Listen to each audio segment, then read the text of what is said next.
आपण पाहताय नमस्ते धाराशिव, बदलत्या धाराशिवचे आपले न्यूज चॅनल। नमस्कार, मी संदीप कोकाटे।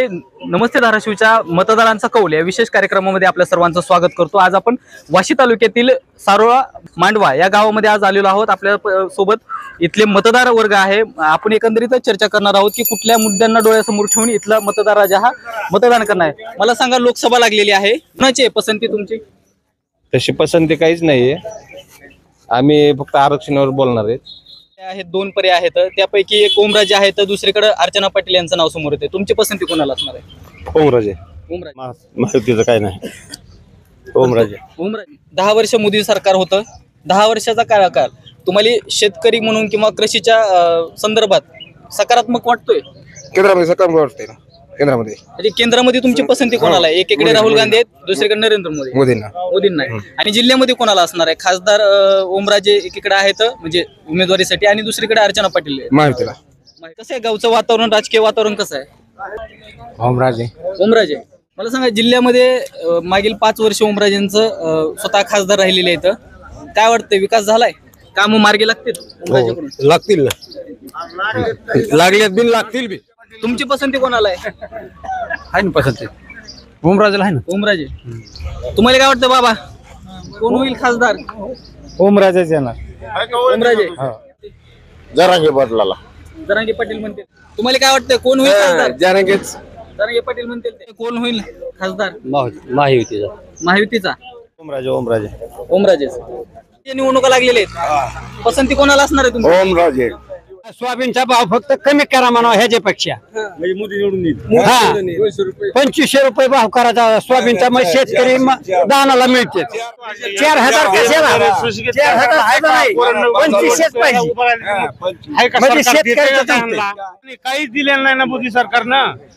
त्याने गुमराह केलाय सगळा मोदी सरकारनं, त्याने दिलंय का सगळं? इकडे काय करतो मोदी, भाव असा म्हणतो आणि शेतकऱ्याला पलटी करतो का? तर 2000 महिना देतोय ना तो, आणि इकडे सोयाबीनचा भाव 2000।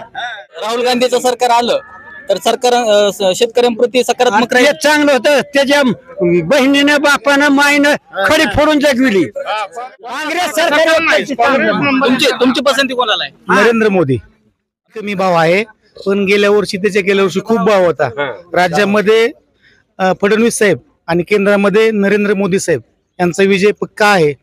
मग मला सांगा, जिल्ह्यामध्ये खासदारकीला अजूनही नाव निश्चित होत नाहीये, मग धाराशिव जिल्ह्यामध्ये महायुतीचे कडून उमेदवार देताना किंवा उमेदवाराबद्दल अजूनही चाचपणी चालू आहे, म्हणजे ही कुठेतरी भीती आहे का? भीती नाही, हे पक्षांचं महायुतींचं त्यांचा चालू आहे विचार।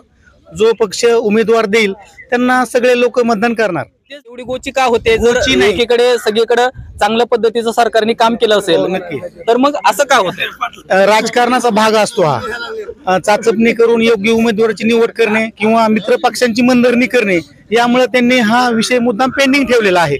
मग आता तुम्हाला असं वाटतंय का की महायुतीकडून जर उमेदवार घोषित झाला तर जे काही महाविकास आघाडीचे ओमराजे निंबाळकर आहेत त्यांना टक्कर देईल? 100% निवडून येतील असं वाटतं? 100% महायुतीचा उमेदवार 100% निवडून येणार। कोणाला पसंती खासदार म्हणून?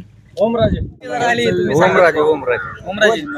मला नाही कळत बाबा, पसंती कोणाला आहे खासदार म्हणून? कोण होईल? ओमराजे कोणाला आहे पसंती तुमची? कोणाला आहे?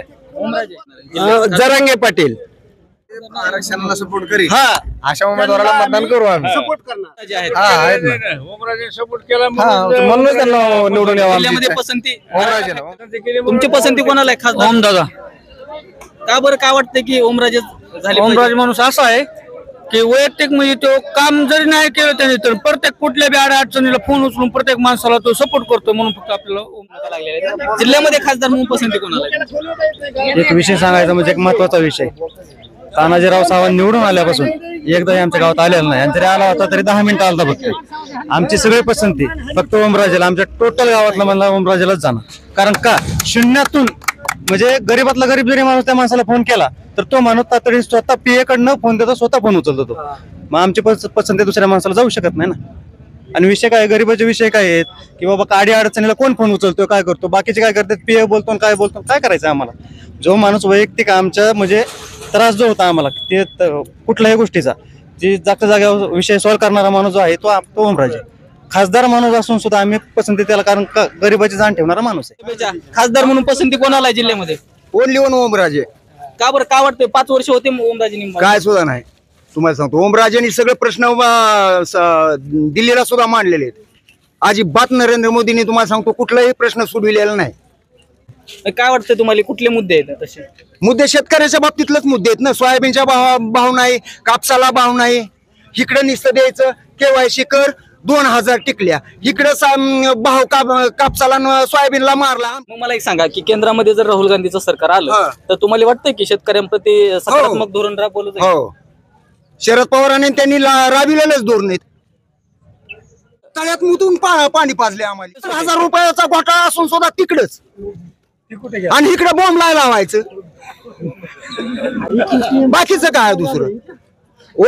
तुम्हाला सांगतो लोकसभेला ओमराजे आणि विधानसभेला राहुल भैया मोठे, दुसरं काय सुद्धा येणार नाही इथं. आता सध्या राणा पाटील हे भाजपाचे विद्यमान तुळजापूरचे आमदार आहेत आणि त्यांच्या पत्नी अर्चना पाटील हे आता राष्ट्रवादी अजित पवार गटामध्ये जाऊन पक्ष प्रवेश करून ते खासदारकी लढवणार अशी चर्चा आहे. काय वाटतं, हे योग्य आहे? नाही ना, योग्य नाही. त्याबद्दल काय वाटतं? नाही, योग्य नाहीच ना. मग ते त्यांच्या स्वार्थासाठी करतात ना. ते तिकीट मागून लढवणार उमेदवारीवर त्यांचं जे भाजपमध्ये राहायचं. माणसं आहेत ना दुसरी राष्ट्रवादीला, माणसं आहेत का राष्ट्रवादीची? एकाच घरातली माणसं सगळे एका राजकारण घरात लढतात. म्हणजे त्यांच्या विरोधकांनी असं सांगितलं की ते एवढे एकनिष्ठ होते, पहिले काँग्रेसमध्ये होते, त्यानंतर त्यांनी सेनेमध्ये आलेले आणि प्रत्येक जण काही ना कुठल्या ना कुठल्या पक्षात असतोच ना. पण हे ज्यावेळेस शिवसेनेत आहेत ना, एकनिष्ठ राहिलेत ना, त्यावेळेस पासून ते एकनिष्ठ आहे ना. परत बदल काय झालेला नाही ना. आणि सर्वसामान्य माणसाची कामं करतात ते, असं ते. ही जी तो करायला 4000 तरी कुठला कमी 48 भाव 45 सुद्धा नाही.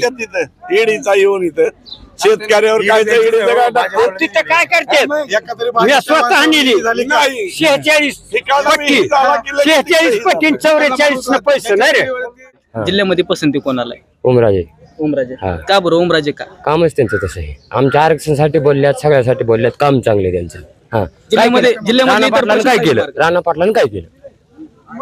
आरक्षण विरोधी गेला, कुठलं ही नाही, नुसतं पीक विमा. दुसरा काय मुद्दा आहे त्याच्याकडे? ओमराजे समजा बोललाय आरक्षणासाठी, शेतकऱ्याच्या प्रश्नासाठी, तसं काय बोलले?